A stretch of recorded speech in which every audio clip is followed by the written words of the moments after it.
Let's divide 416 by 2.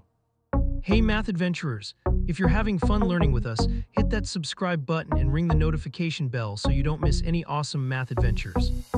Alright, let's start dividing 416 by 2. First, we look at the first digit of 416, which is 4. We're going to use the digit 4 for this step. How many times does 2 fit into 4? It fits exactly 2 times. Let's check 2 times 2 is 4, perfect. Now we subtract 4 from 4, which leaves us with 0, no remainder here. You're doing awesome, you figured out the first part.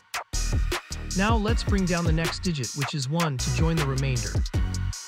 Okay team, we have a 1 from the dividend and our remainder from the last step is 0. Together they form the number 1. We're working with the digit 1 now. How many times does 2 fit into 1? It doesn't fit at all, so we write down a 0.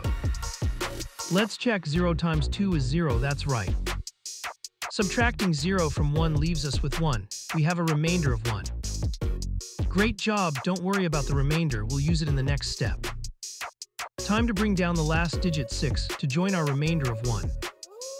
Last step, math stars, we have 1 from the previous remainder and we just brought down the 6. That makes 16.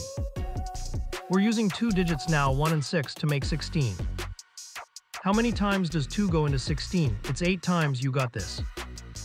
Let's check 8 times 2 is 16, exactly. Subtract 16 from 16 and we get 0, no remainder this time. Fantastic work, you've conquered this step. And that's it, we've divided 416 by 2. The final answer is 208. We found that 416 divided by 2 is 208. Great job, Super Math Explorers! We solved 416 divided by 2 by breaking it down step by step. Remember, even big numbers can be conquered with patience and practice. Woohoo, you did it! Keep practicing and exploring the amazing world of math with us at Let's Stud. See you next time.